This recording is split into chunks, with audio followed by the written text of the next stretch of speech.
So hello and welcome to Horse Race Politics. I'm Dr. Matthew Wall. I'm a political scientist at Swansea University and I'm joined by my colleagues. Hi, I'm Dr. Elena Kilby and I'm a lecturer in journalism. And I'm Dr. Richard Thomas. I'm Senior Lecturer in Journalism at Swansea's Department of Media and Communication. Okay, so we're all three of us academics who specialise in the study of campaigns and political communication. And we've created this podcast to share our analysis of the 2020 US presidential election campaign in real time as it unfolds, using information from political gambling markets to keep score. So as usual, the podcast will drop each Friday running into the vote. It'll bring you up to speed with the state of the race, and it'll help you to filter out the noise of the campaign, focusing on the stories, the trends, and the moments that really matter. So this week, with the dust still settling around an almighty October surprise given to us by Donald Trump's COVID-19 diagnosis, hospitalisation and miraculous return to the White House, we want to focus in on polling, looking at how and why we use polls during campaign and what the latest polls just in with fieldwork done since this diagnosis are telling us about the vote in November, as well as talking a little bit about where gambling markets fit into the picture. We're then going to round up this week's stories and campaign developments, including a profile of an heroic fly who managed to dominate reaction to the vice presidential debate. Okay, so let's start off with polls. I wonder, Richard, if you could tell us a little bit about where polls fit in, I suppose, in the dynamics and our understanding of campaigns and how people have used them and in some cases criticised them. Well, I suppose at the most basic level, Matt, they're essentially a measure of public opinion, aren't they? Many people feel that they're the best and most scientific way to represent that in a way that perhaps smaller samples of vox pops don't do. Jimmy Carter, former president, had his own sort of idea about measures of popularity. He used to say that the best gauge of what the public thought of you was, excluding thumbs, how many fingers people used when they waved at you. Anything less than 3 and you were probably in trouble. So polls became widely used in the 80s. By the time of the last presidential campaign, research suggests there were over 1,000 polls taken during the campaign. They're widespread in the UK, and of course, the internet has only sort of accelerated their use. And we're all used to answering questions now online anyway. So I suppose polling taps into our usual sorts of online behavior. And more polls, of course, mean more coverage. So most polls are really interested in who's going to win and who we intend to vote for. These seem to be the headline grabbers more than polls that ask citizens what they feel about a particular issue. Elena and I actually both involved in research back in 2015 UK general election, and that our data sort of showed that quite starkly. Horse race polls much more popular with the media. So the first thing to say about polls are of interest to politicians. So, for example, before the VP debate last night, Harris knew that she needed to perhaps play it safe. Pence knew, according to the opinion polls, that he probably had to do something a little bit more special. But whether they actually did that, we'll come on to that a little bit later. Noam Chomsky has had something to say about polls in the past. And he said that they're there primarily for party machines to know how to design the future propaganda. Mm-hmm. And that's very much reflects the sort of general critique of polls. Professor Justin Lewis from Cardiff wrote a really good paper about all this about 20 years ago called The Opinion Poll as a Cultural Form. And he makes the point that things like wording or the briefing given by interviewers has a significant impact on skewing the results. But he also talks about this spiral of imperfect circle where a distant public comment upon a discursive world shaped by the remorseless repackaging and representation of itself. So it's the poll begats a poll begats a poll. Perhaps in a less scholarly way, though, the polls reflect something about the impatience of modern life, don't they? We can't wait for Christmas Day. We've got to know what we're getting from Santa beforehand. J.B. Priestley had a really good analogy here. He said, the best way to think about polls is that they're like children in a garden, constantly digging things up to see how they're growing. Nice. So if we want to be a bit more scientific, for news consumers, the race is part of something bigger than politics. we have these things called news values. Polls fuel the news values, don't they? Mhm. They're about conflict, famous people, planned events, press conferences, all of that. So in terms of the sort of journalism scholarship part of all this, they tick a lot more boxes, polls do, than stories about education or healthcare or things like that. So they also tap into our love of sport as well, don't we? Who's going to win? Our podcast is called Horse Race Politics. Polling also generates some star names, doesn't it? In the US, you've got Nate Silver. Here we've got Professor Sir John Curtis from Strathclyde, who must be as busy as any UK journalist around election time. And in the UK, we've got some bitter past experience, haven't we, of polls.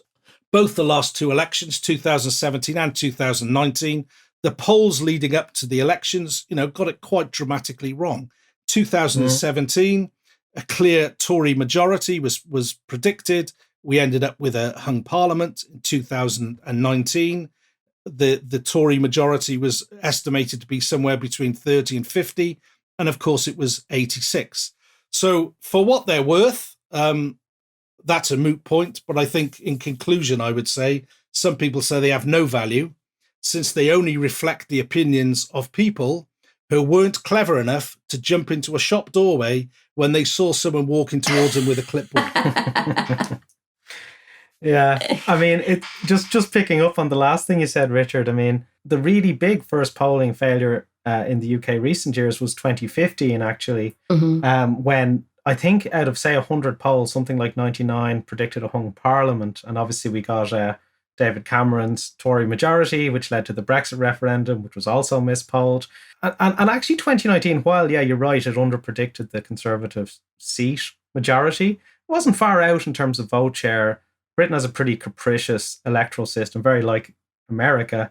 And so sometimes small margins can mean big differences in terms of seats or electoral college votes, I think what was interesting as well in both 2017 and 2019 is that exit polls were actually quite accurate, weren't they? They got it spot on, which tells you something about when people have voted, that they're perhaps a bit more prepared to tell the truth than before they vote. I mean, that's an interesting discussion as well, isn't it? You're also asking them about what they did rather than what they intend to do. Yeah. It's not just truthfulness. I think it's different recalling something than estimating what you're going to do. I've only been asked a couple of times in my voting career in an exit poll what I voted, and I refused to tell them on the basis it's a secret ballot, and I'm not telling them what my vote was. I'm sure they were delighted with that. They were chuffed. Yeah.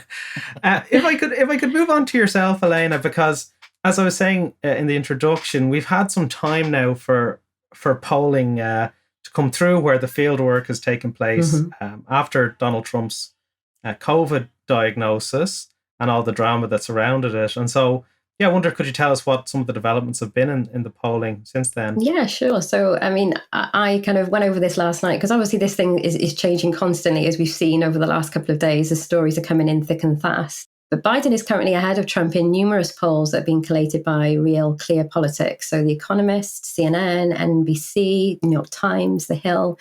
Biden is hovering around an average 9-point lead. So I think that's 51% to Trump's 42%.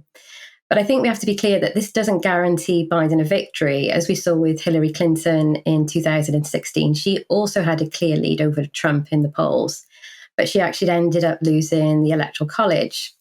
Now, because the presidential voting system assigns each state a number of electoral college votes, a handful of swing states will probably get to decide the election. So I think that's what Biden is counting on at the moment. And to be quite honest, he's doing pretty well in quite a number of these swing states, even those that Trump won in 2016. So in Wisconsin, Biden has a 5-point lead. And in Florida, I think it was the Quinnipiac poll gives Biden an 11-point lead in the polls.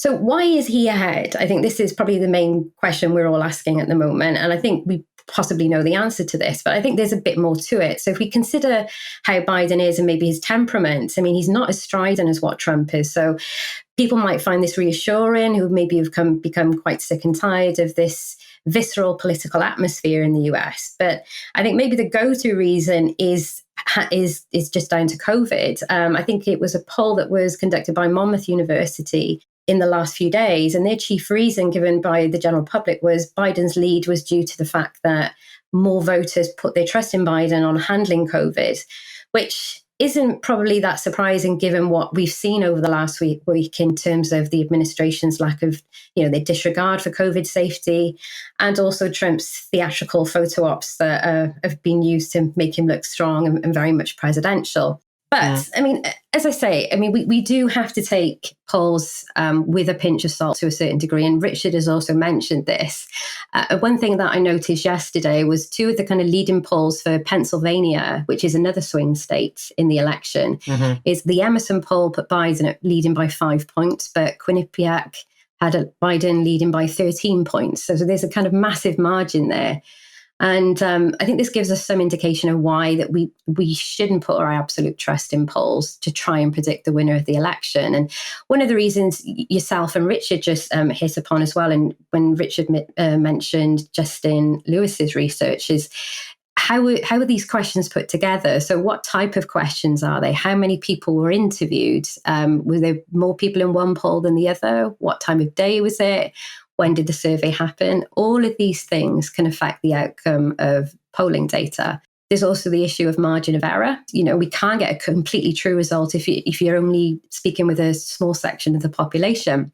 But I think most importantly is because polling just keeps happening. So we have to remember that it's just purely a snapshot in time about what the public is thinking and feeling at a particular moment in time when that particular polling company is collecting the data. But I think we have to remember that people do change their minds and they can do so quite quickly.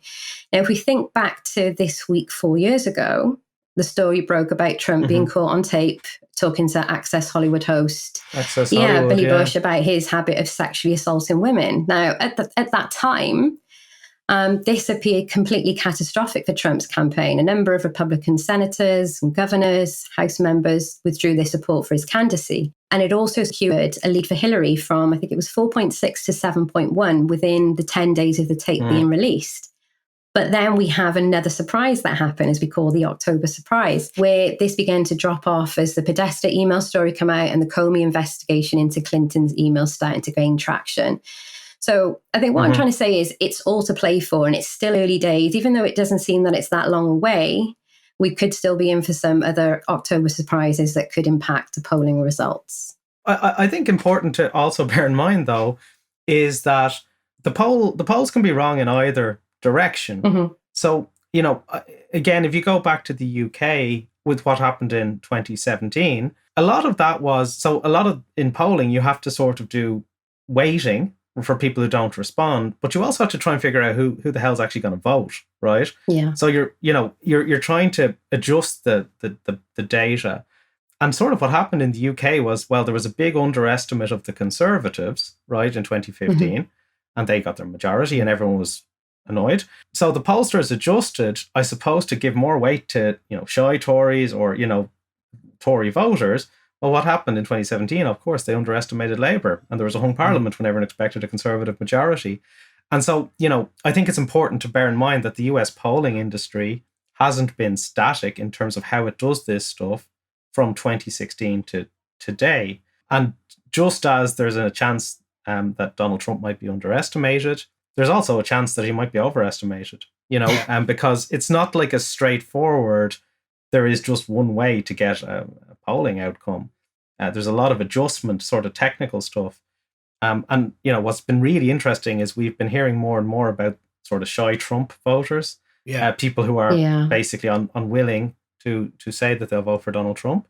And to the point where I think there's nearly a kind of a anti-polling sentiment, right, among Trump supporters, that polls themselves are part of the fake news. So, it is very difficult, but myself, I do see Biden as being in a kind of structurally stronger position on the polling than Hillary was. And while you're totally right, Elena, to say that with this type of volatile campaign, anything can happen, At the same time, every day that ticks down without something happening, and we'll talk about the VP debate, I think being another moment that passed without a massive shift. Yeah. The weight, I suppose, of the advantage becomes greater. And so, we're seeing that obviously in the betting. But what's really interesting is you talked about Nate Silver, I think, Richard, as one of these superstars, or was it yourself, Elena? But so Nate Silver has Donald Trump at something like 83%, has Joe Biden at something like 83% likely to win through all his projections. And that factors in polling uncertainty. It factors in the Electoral College. But in the betting is a lot more cautious, so it's about sort of Biden at 65, 66%. And so, I think I think the betting is going along a little bit with your logic, Elena, to say, well, there's a lot of room for surprises here. Whereas people like Nate Silver and 538.com are doing a more straightforward, well, what normally happens with polling at this stage is we'd expect Biden to win. And especially, Elena, as you said, if you look at Wisconsin, Pennsylvania, Michigan in particular, Biden is pretty comfortable in all three. Florida, it's a bit more up and down. Like the recent polling has been better. But it's very hard for Trump to win without looking at those kind of Rust Belt states coming to his aid again. And so, I do tend to see it as the polling is definitely to be taken with a pinch of salt, for sure. And I think the betting markets are, in a sense, giving us a kind of a number on that, about a 20% pinch of salt. Like in pure polling terms, Trump's campaign is in real trouble. And with all of this craziness that we've had in the last week, the big picture of that is more or less, it seems to me, about a 2-point shift in Biden's favor. And I think they're those 4 million people that you talked about, Richard, last week, the floating voters. Some of them have been persuaded, I think. Now, whether that sustains, it's a really valid question. And whether something happens that changes it. But for the moment, we talked about how Trump needed to shift momentum. The momentum shift has been in Biden's favor to the extent that it's measured. I think in some ways we can sort of look at things from here on in terms of risk. We talk to students about risk and the risk society. I mean, if we're looking at the way the campaigns are running, we've got one campaign that need to take no risks, and we've got another campaign that have to take risks in order just to make some ground up. And I don't think that's something that's going to scare Donald Trump. He's used to taking risks. He's used to doing things that are unconventional. But what can he put out of the bag that's going to start narrowing that gap? Who knows? Yeah, and it connects to what you guys were saying earlier about how are polls used. They're used to inform campaign strategy. So if I'm a campaign strategist looking at these polling numbers, I'd be advising the Biden campaign to basically say nothing and keep a sort of, basically just made no risk strategy. And you saw it would come on to obviously with Kamala Harris, but also Biden in the debate. They're not putting much forward in terms of, for example, packing the Supreme Court. What are they going to do about that? They're not focusing very heavily on their policy agenda. I think they're running on just being not Donald Trump. Yeah. And again, I think that's looking at that polling figures. That doesn't leave a lot of hostages to fortune. I think if it was a football team, they'd just want to park the bus now in front of the goal, wouldn't they? Yeah, Jose Mourinho style. Yeah, exactly. Okay, so with that sort of said, it is interesting to look at, I suppose, how the media, both sort of mainstream and social and satirical and so on, has been processing this kind of cavalcade of campaign news since we last recorded, so in the last week or so, because it's one of those, I think as Mark said, sometimes nothing happens for decades and then decades happen in weeks, Yeah. And it feels like a long time ago when we recorded our last podcast. So I wonder, Richard, you've been kind of trying to put together sort of a digest, I suppose, of mainstream media coverage. I'm going to take a huge gulp of breath because I'm going to try and attempt to read out some headlines. Right, here we go. Are you ready? Ready. Poll shows Trump 14 points behind Biden. Trump releases first video message from hospital room. Consultant linked to Trump tied to Facebook pages warning elections will cause civil war. Trump downplays COVID dangers after removing mask. Trump's drive-by visit dubbed insanity. Melania Trump discusses Stormy Daniels and secretly recorded tapes. Trump told Woodward he didn't have a lot of time to meet Fauci as virus spread. Mary Trump says president sees illness as a sign of unforgivable weakness. Next debate should be cancelled if president still sick, says Biden. Trump aide Stephen Miller tests positive. Ebola doctor Trump vilified in 2014 hits out at president for lack of empathy. Fear, division and chaos, says Michelle Obama. Trump lawyer Rudy Giuliani coughs his way through anti-mask interview. Twitter removes campaign video of Trump scoring touchdown against COVID-19. US military chiefs in quarantine as COVID spreads. Andrew Cuomo blames Donald Trump for worst failure since Pearl Harbor. Markets fret as Trump pulls plug on stimulus package talks. That's 3 days worth of news. It just felt like you were just shouting at us there, Rich. It was. It was. I was doing it in the style of American broadcast. It was 3 days worth of news.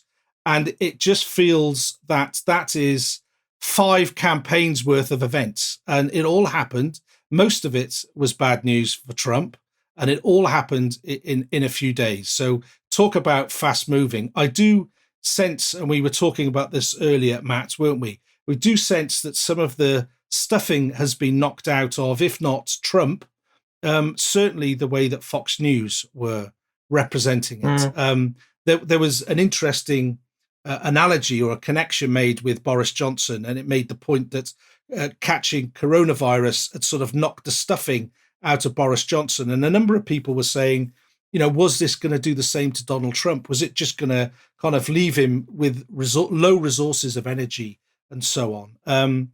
We even found that despite Sean Hannity of Fox still banging the drum, saying, connecting Trump to Roosevelt and Churchill and all this kind of stuff, I do get the sense that Fox have sort of had the wind taken out of their sails a bit. Their reporting about the whole coronavirus thing was playing down the president's problems, but it was going very much with official narratives from doctors and so on. It wasn't adding their own commentary. There was no sort of challenge, but there was no cheerleading either.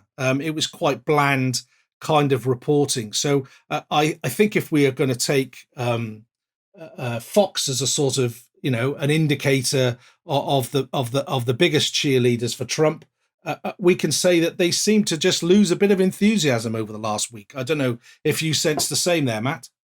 Yeah, well, it's a funny one because for me, it's like the way that the progress of the disease seems to have gone is the best possible way it could have gone for Donald Trump, right? Picture an alternative scenario where he's incommunicado in a hospital bed in the military hospital. He seems to me to be in a sort of a hyperactive frenzy. I don't know whether that's to do with the steroids that he's on. But in terms of how when it was announced he was going to the hospital, this is nearly the best way it could have turned out for his whole alpha identity that we talked about, Elena, last week.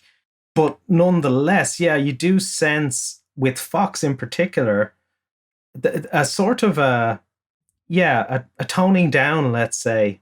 A resignation as well, almost, resigned to what's likely to happen now, yeah.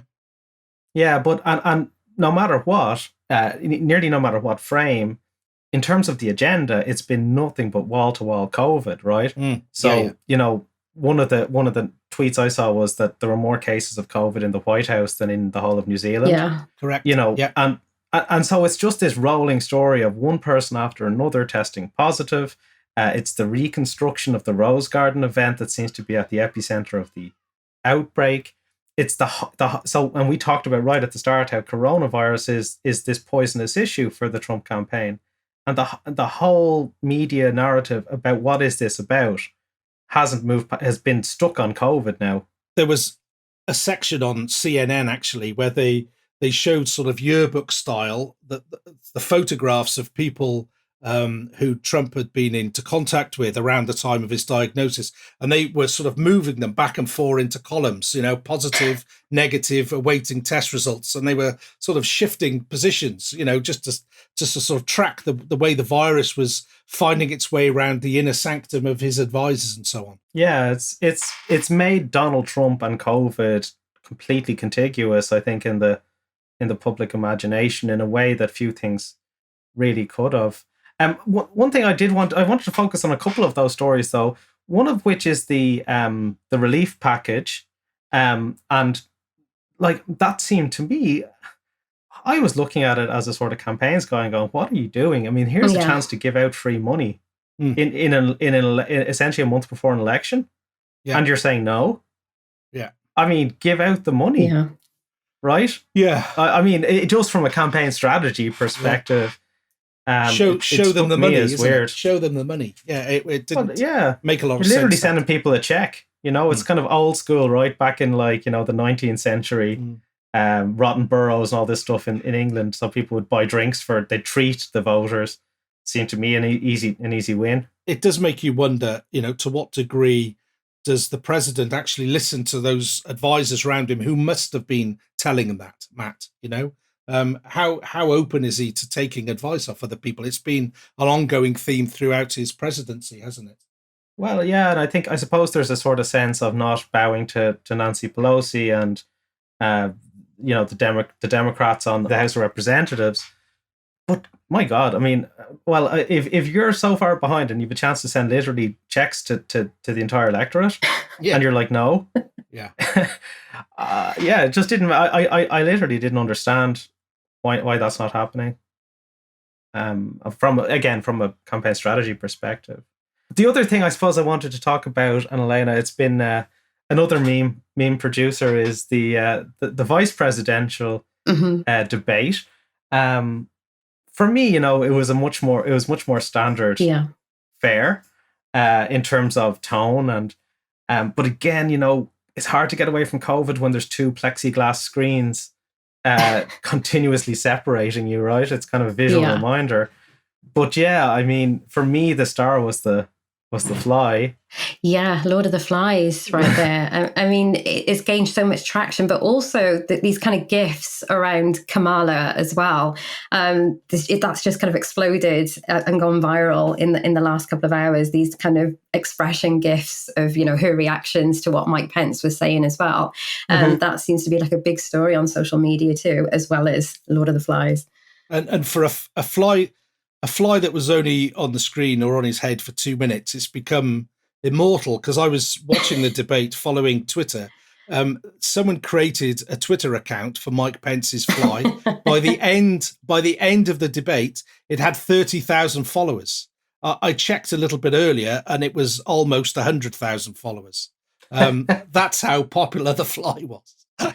Yeah. I've been trying to get over, you might remember a hit from the 90s, Pretty Fly for a White Guy. Yeah. But I don't know, it hasn't landed in the cybersphere.